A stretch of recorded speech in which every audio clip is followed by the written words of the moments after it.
Here we go, the first of 3 appendixes. This one is on the salvation of children. Let's bust this out. This is an important thing. Ramona and I had to put it at the end of the Book of Mormon. I had a bit to say on that. It's a bit important. All right. When children die, questions naturally arise about the reasons for their passing, their condition in the spirit world, and their circumstances in the resurrection, and the degree of salvation that they will ultimately receive. This appendix will attempt to provide meaningful answers to these and other related questions by drawing upon the scriptures and the teachings of church leaders. And for anyone who has been through something like that, this is very meaningful stuff. What is the nature of a child before it is born?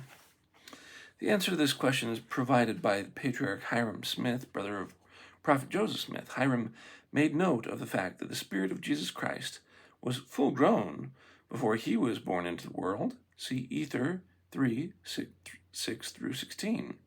And so our children were fully grown and possessed their full stature in the Spirit before they entered mortality.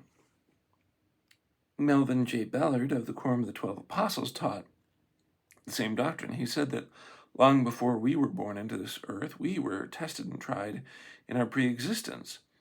There are no infant spirits born. They had a being ages before they came into this life. They appear in infant bodies, but they were tested, proven souls.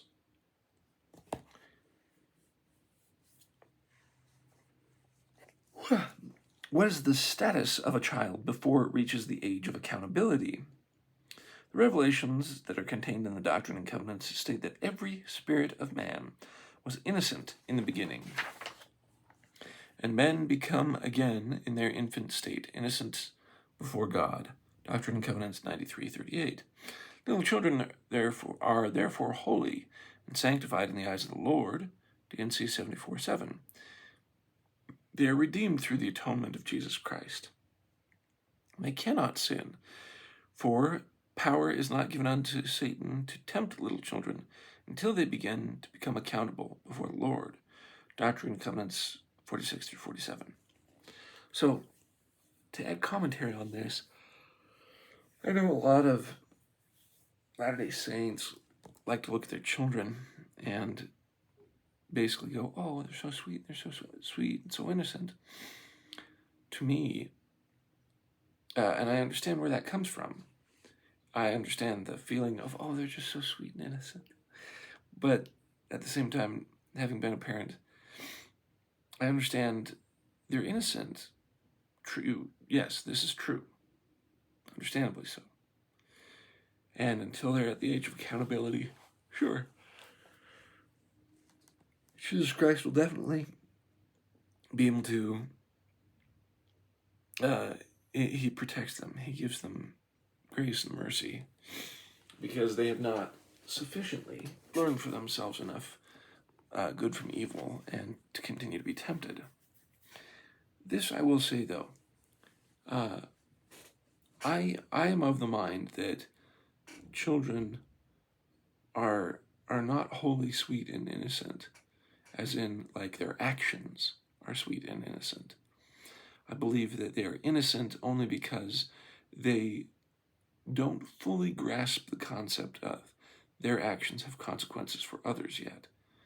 Because there's some scientific study that was done, and apparently that starts to kick in about the time that you're 7 or 8 years old, which happens to be when we also say that children become accountable at 8 years old, and you can be baptized then. So,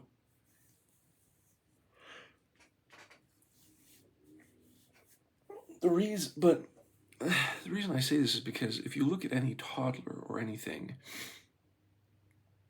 they can be little jerks. Little children operate on very, very basic instincts of, I cry because I'm hungry, or I'm tired, or this or that, and depending on how they're conditioned, they have responses. And so, as parents, especially when they're very young, there are very important things that we can do. First and foremost is before they're 4 years old, get them to work with other children. Have them play and work and etc. with other children, not electronics. That's, but most importantly, we can teach them while they are babies and toddlers and little children right and wrong.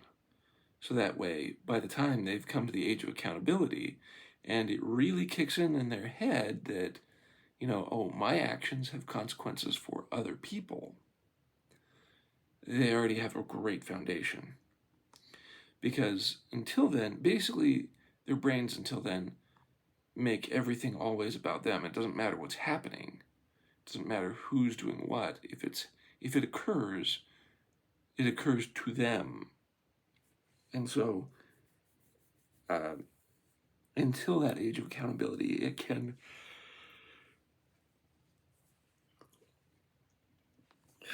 be frustrating because, you can start dealing with kids at 5 and 6 and younger than that. Remember, kids start going to school when they're 5 years old, to kindergarten.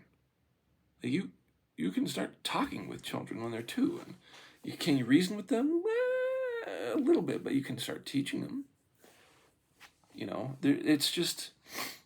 Sorry, this is a pet peeve of mine because I remember when I was a young parent that my wife was always frustrated with how the older generation was giving her advice in certain ways. There was certain advice and certain things that they did she absolutely appreciated to the core. But one set of advice she never really liked was that, oh, you should enjoy every moment. They're always so precious and so wonderful. They're so innocent. And she's like, are you kidding me? These little whippersnappers smack each other and cause each other pain and annoyance. They're not exactly innocent. So the only, to me, I think it's important to point out that they're innocent in technicality because of the way the growth of humans work and the ability to recognize that what I do affects other comes at that time. Because little children are little children. They will absolutely lie. They won't cause harm. They will be selfish. They're innocent because of Jesus Christ. It's up to you as the parent to help them learn right from wrong. So that way, when the time comes, they can choose right from wrong as they learn that I am actually accountable for the choices I make by the time I'm 8. So that's what I got to say about that. It's a little dose of reality instead of just saying, oh, they're all so sweet and innocent. It's like, no, they're little liars and selfish little buggers until you teach them otherwise, because they're operating on basic instinct. But they are innocent because of Jesus Christ, not because of themselves are sweet and innocent and perfectly pure. There is a very good spirit. I have to admit that. When children are born, the spirit they bring with them is beautiful and wonderful. But, yeah, you get what I gotta say. All right, what happens to a child who dies before it reaches 8 years of age? The prophet Joseph Smith had a reassuring answer to this particular question. He said that the moment children leave this world, they are taken into the bosom of Abraham, meaning that they will dwell among the righteous in the spirit world. See Luke 16:22. On the 21st of January, 1836, the prophet saw in a vision the ultimate destiny of all children who die before they arrive at the years of accountability. And he reported that they are saved in the celestial kingdom of heaven. See D&C 137:10. And why I find this extremely important is, again, if you read the last chapters in the Book of Mormon, Moroni lays it out that between him and his father Mormon, they did not like infant baptism. They were like, this is an abomination. This is horrible. Little children are saved because of Jesus Christ. And it's awful to think that there's... My conclusion is this, to keep it short, that if you have lost the idea that Jesus Christ has grace, mercy, and love extended toward children that are under the age of accountability, if you've lost that concept, you've lost a lot about the gospel. This also means that you believe that if a baby dies without being baptized, that they're going to be suffering and punished and in hell, which again is in an antithesis to Jesus Christ's mercy and atonement, but it also starts providing a bunch of strange, twisted doctrines. And most of it causes harm and usually helps to breed atheism and pull people away from the idea of Jesus Christ. I think most importantly, that's something that can happen, because being a parent who put in 9 months plus some time only to have your children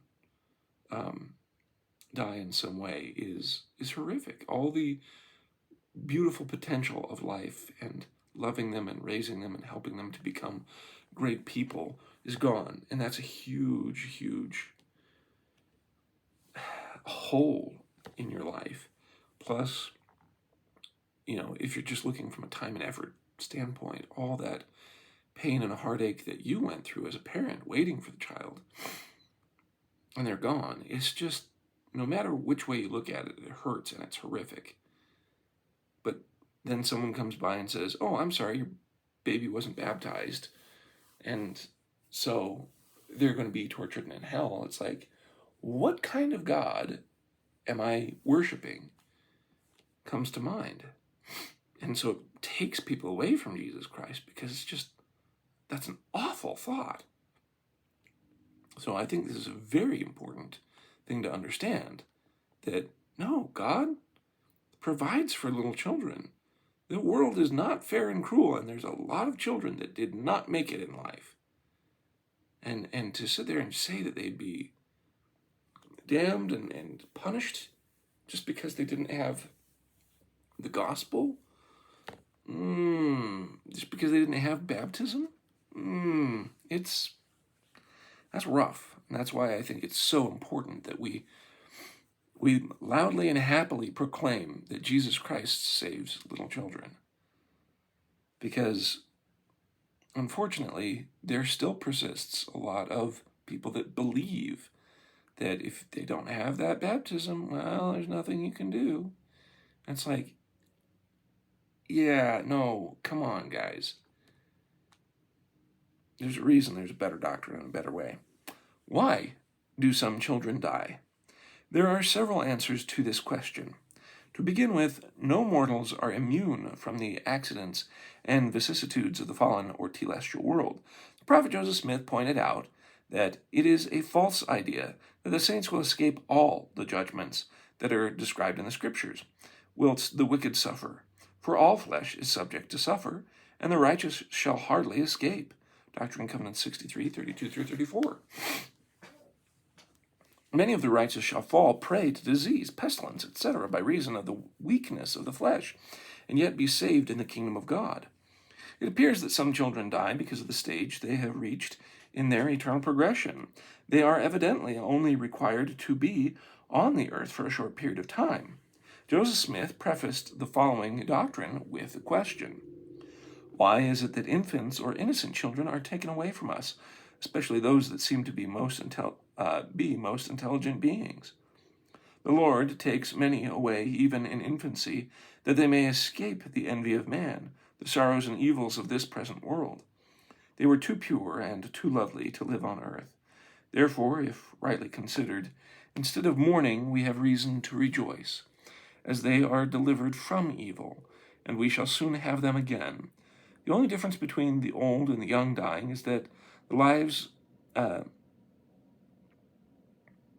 is one lives longer in heaven and eternal light and glory than the other, and was freed a little sooner from this miserable, wicked world. Footnote 5. So, yeah, I mean, for someone who would know, Joseph Smith would be among them. He lost a bunch of children in infancy. That's rough. And really, if you think about it, if you understand that, just like Moroni talks about, that Jesus Christ, atoning sacrifice, helps to save little children, you do have that reason for hope, just like Joseph Smith is talking about, because that's exactly right. That they'll be okay. You'll be okay. Everything is going to be taken care of. When Elder Bruce R. McConkie was serving in the Quorum of the 70, he asserted that there are certain spirits who come into this life only to receive bodies, for reasons that we do not know, but which are known in the infinite wisdom of the Eternal Father. They do not need the testing, probationary experiences of mortality. We come here for two great reasons. The first, to get a body, and the second, to be tried, examined, schooled, tested under mortal circumstances, to take a different type of probationary test than we underwent in the premortal life. There are some of the children of our Father, however, who come to earth to get a body for that reason solely. They do not need the testing of this mortality. Some children may be taken to the other side of the veil so that they can help fulfill a heavenly law. President Wilford Woodruff related the following story about the loss of his own son. While in the St. George Temple, I had a son who was in the North Country drowned. He was 21 years of age and was a faithful young man. He had a warning of this. In a dream, he was notified how he would die. He had a testimony of that after his death. I asked the Lord why he was taken from me. The answer to me was, "You are doing a great deal for the redemption of your dead, but the law of redemption requires some of your own seed in this spirit world to attend to work connected with this."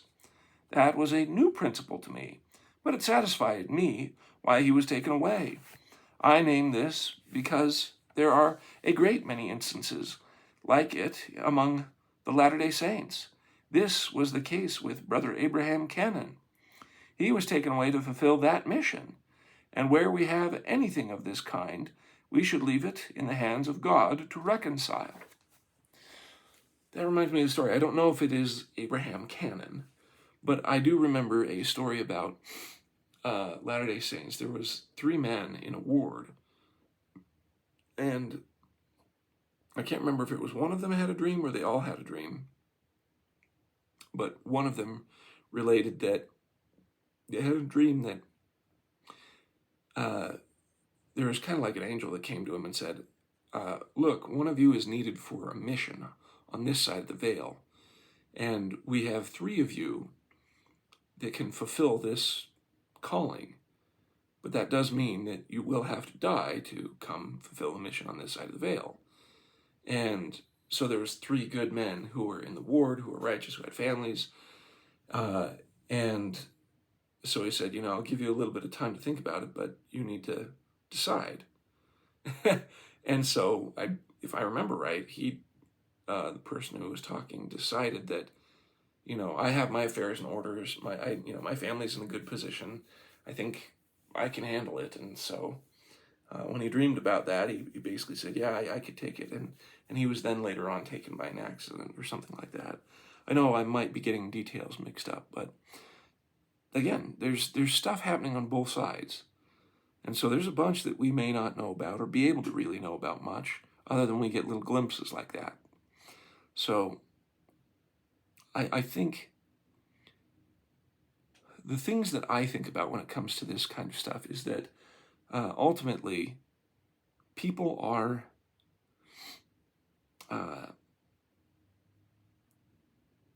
probably left on this side of the veil because there's a lot that they need to do here, whether it's learn good from evil and to repent so that God can help them the most, or so they can help lead the others of his children to righteousness, versus taking people at other times to have them fulfill their mission on the other side.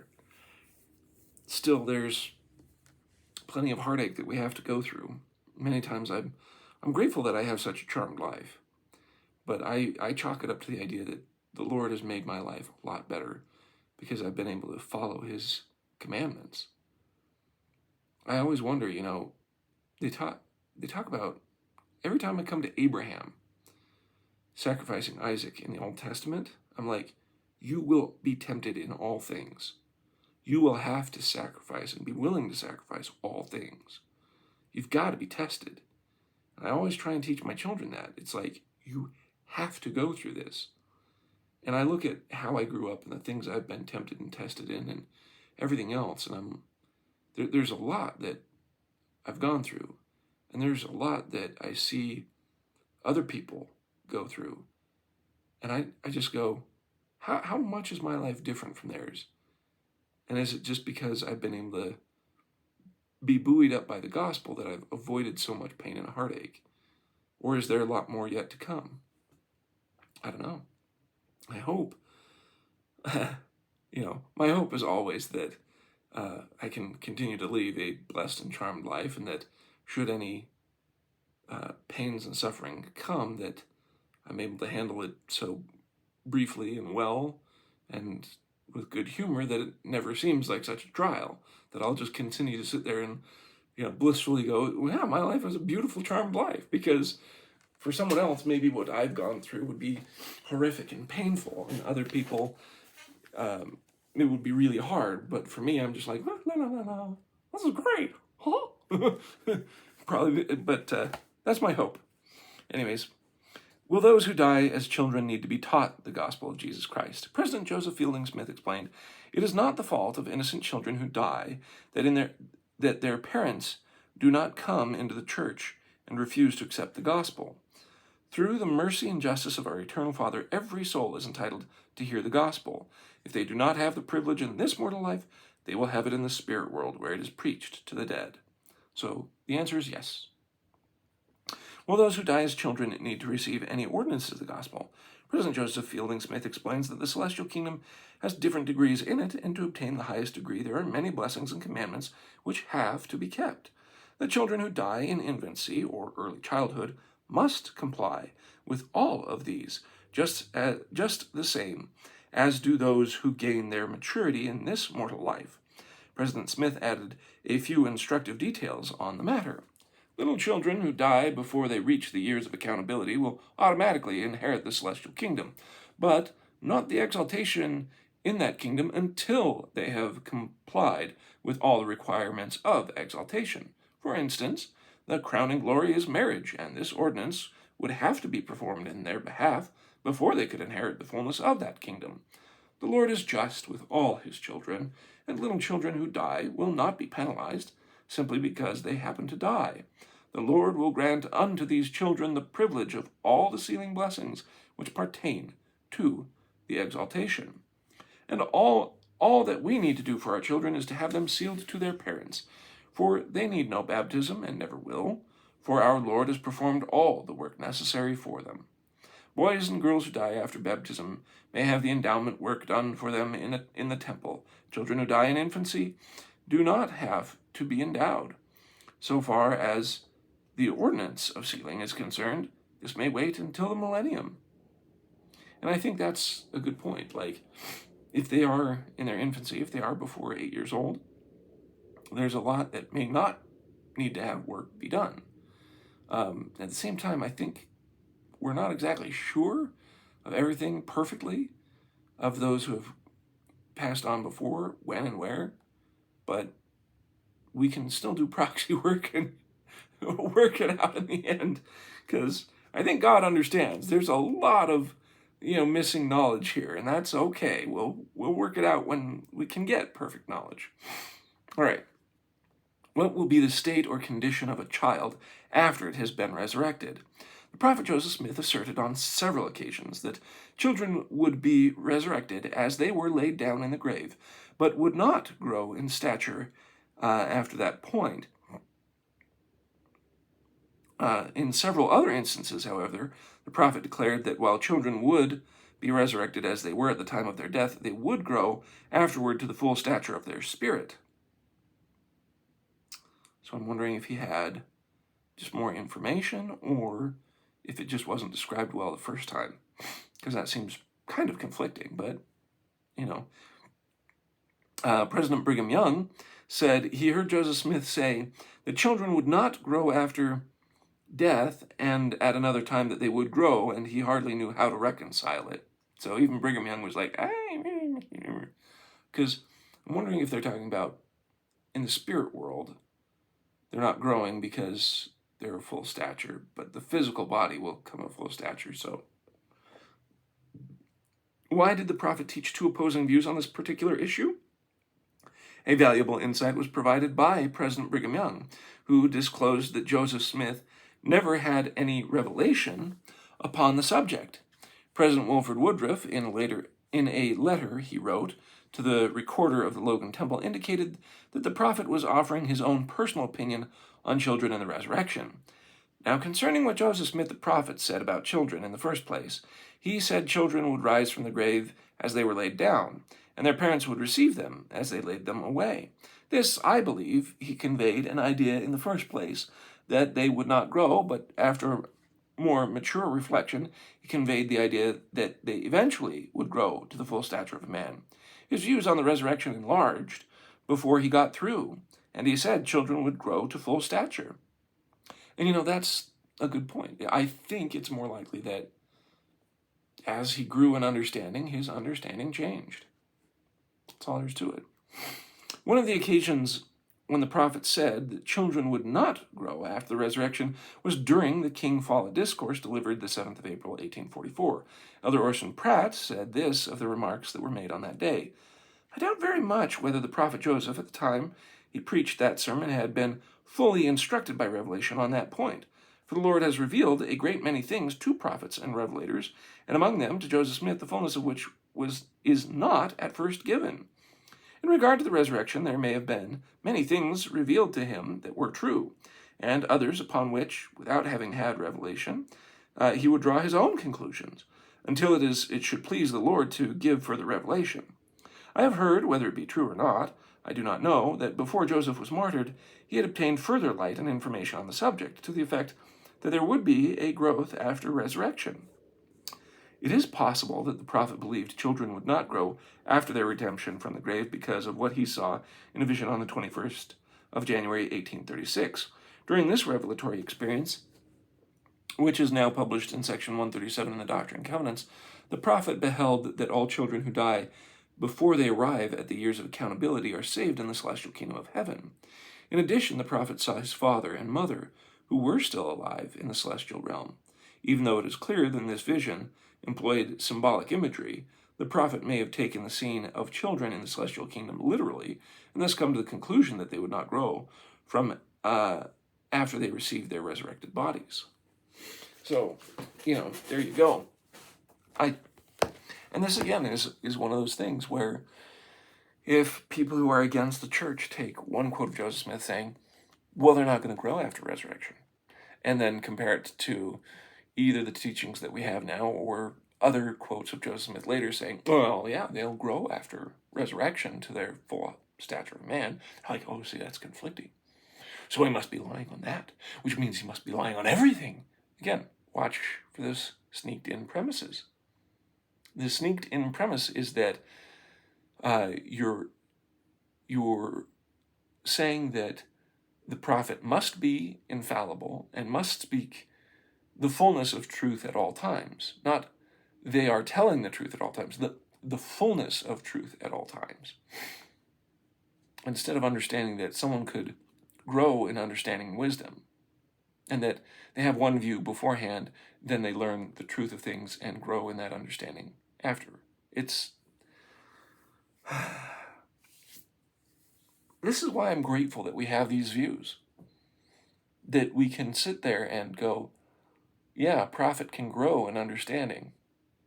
A prophet can be corrected, and that's fine. I mean, for heaven's sakes, just look at Jonah. If you like VeggieTales, Jonah was a prophet. He never really got it. Anyway, it's like there's precedence for all of this, and that's the point, in continuing to learn and to understand. All right, notes for the Appendix 1 about what happens with children. Wow. At least 1 through 10 are on nothing but references. 11. Here we go.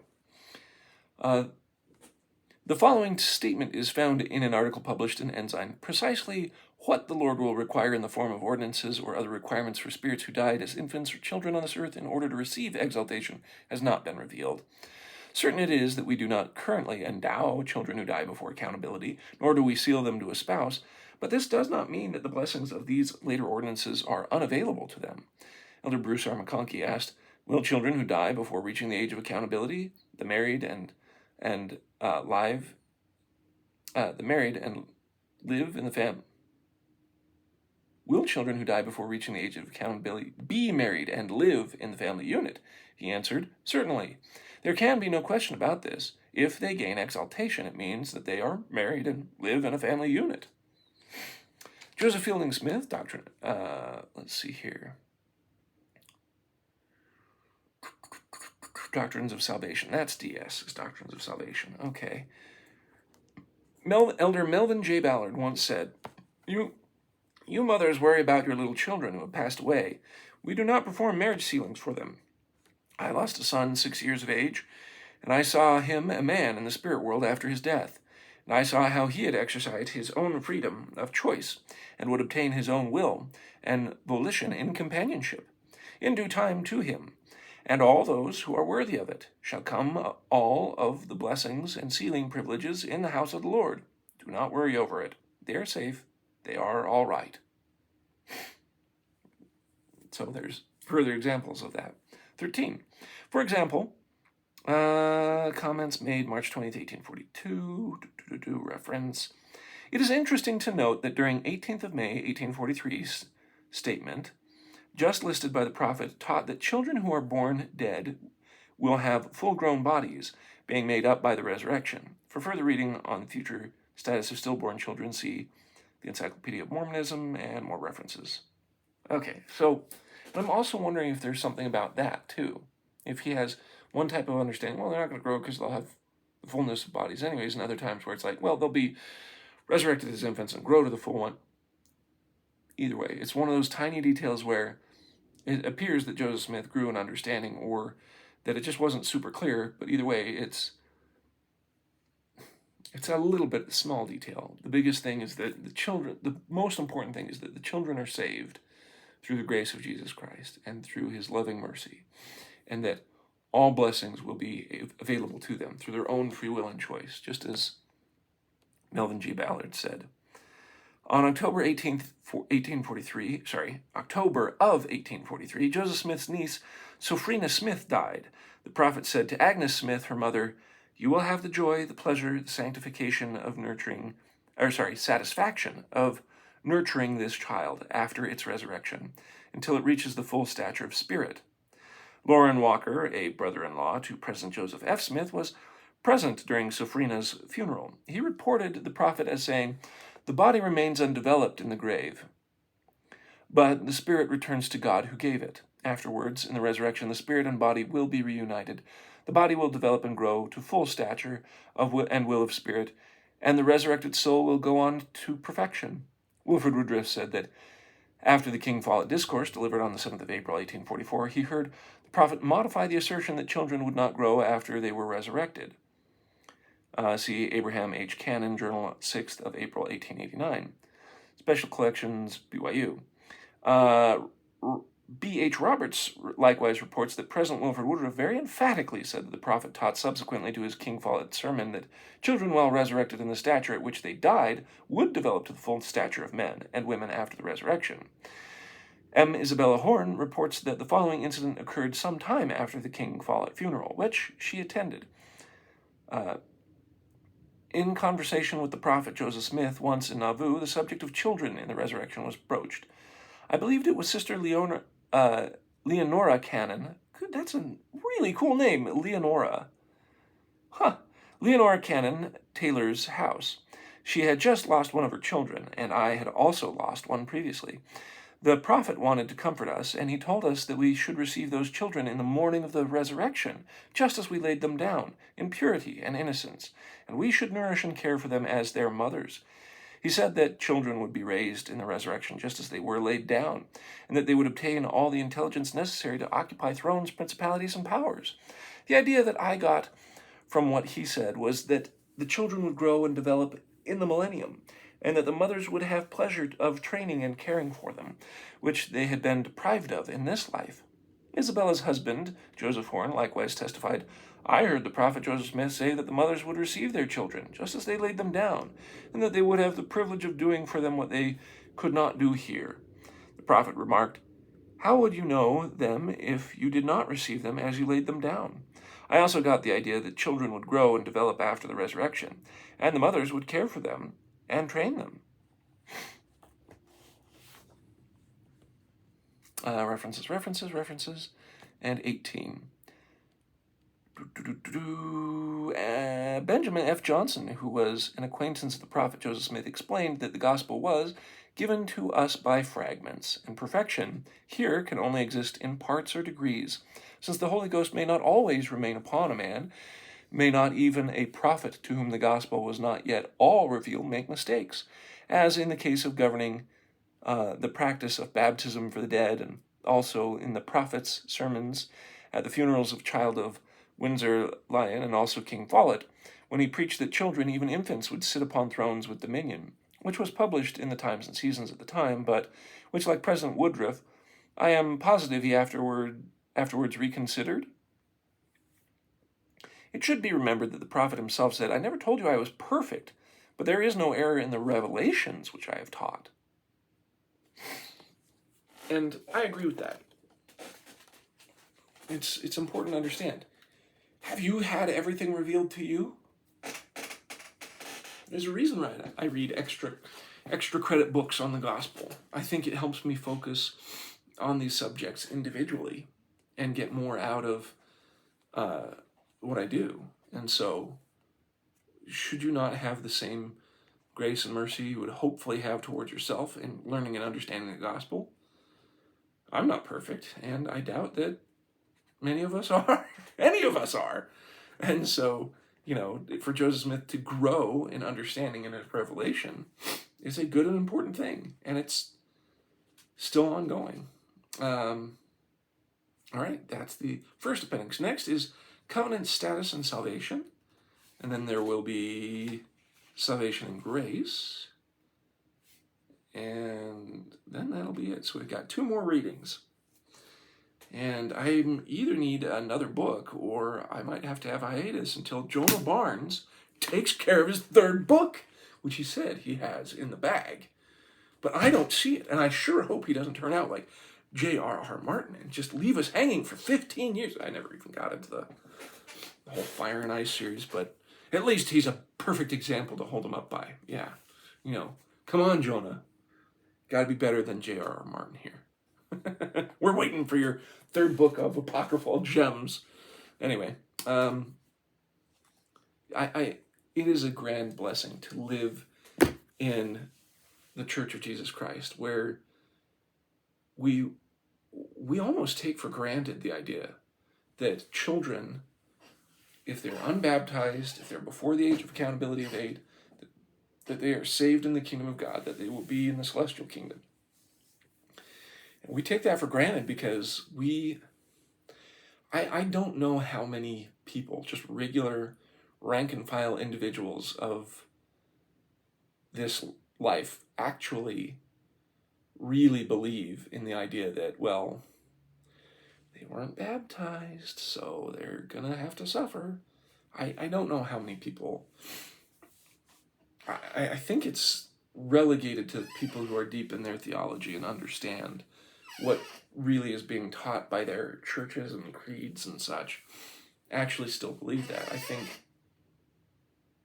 I hope so, personally. I really just hope that that's the case, that only those people who have been taught those kind of things are still holding on to them, because that's just so horrific to sit there and think that, yeah, and children who haven't for themselves come to the understanding that their actions have consequences, especially to others, because they may learn that, hey, if I'm wandering out in the middle of my road, my mom and dad yell at me, maybe give me a small swat on the bum to remember to not run out in the middle of traffic. And so they're like, I'm going to avoid that road thing again until I learn to cross it right. They may be conditioned before they're accountable, but connecting A to B to C, and that what I do causes pain to someone else, starts connecting them. That's but to sit there and say, well, I just, it is so foreign to me. I have a hard time describing it. That it's just like, if you actually have that understanding that it's okay, the children are innocent, they're taken care of because of Jesus Christ, it is sweet blessing, and it causes so little pain and worry, for at least their souls. Because if you lose a child, it is tragedy. It is heartbreaking. But to add to that the sinister pain of that God would cause someone who never had a chance to suffer, ooh, that's rough. And that's not just rough, it's evil. Call a spade a spade. It's an evil thing. It's an evil thing because it spits in the face of the sacrifice of Jesus Christ. It spits in the face of understanding justice and mercy. It spits in the face of just understanding how just and true God is to all his children. And I think that's really a big reason why, right at the end of the Book of Mormon, Moroni really lays that out, that he calls it an abomination. And it causes people to tear away from God. So that's why I'm so grateful that we have that, and it is such a blessed assurance. And I hope that it helps so many children, of God's children who have their own children, to at least have that peace. And I just hope regular people come to an understanding of that through the Spirit, just so they can be comforted. There's a lot of things that we believe as a church that has bled out into the world. The idea of being eternally happy with a partner after this life is one of them. I just saw ads on YouTube for a new show that is coming up where it's a love triangle in the afterlife, where this woman dies and she has two husbands and she needs to choose who she's going to be with for eternity, and da-da-da-da-da-da. And I'm like, that's interesting, because, back in Joseph Smith's time, they would definitely not have ever thought of making a story like that, ever. Whereas the idea of, I'll be with you always, or we'll be together for eternity, even if they're not in the Church of Jesus Christ of Latter-day Saints, and even if they're not sealed in a temple, the concept of eternal marriage has spread far and wide. That families are forever, spread far and wide. Until then, it was till death do you part, and children suffer after death if they weren't baptized, all this other stuff. And so even if they don't have the full understanding, because they don't accept coming to the Church of Jesus Christ, then I would rather have the information out there to comfort and help the children of God come to him in some respect and be prepared for hearing the full gospel, but not just for that functionality of hearing the full gospel, but to comfort them as people, as parents. I think it's a good thing. And so I hope we continue to be a light to the world, whether they accept us or reject us or not. At least we bring light. And also, we would be like the leaven in bread, that, even though people accept us or reject us, that we at least raise up the spirits, the hope, and the ideals of humankind around us. That is a true blessing to all the children of God. I hope you have a good day, guys, and God be with you.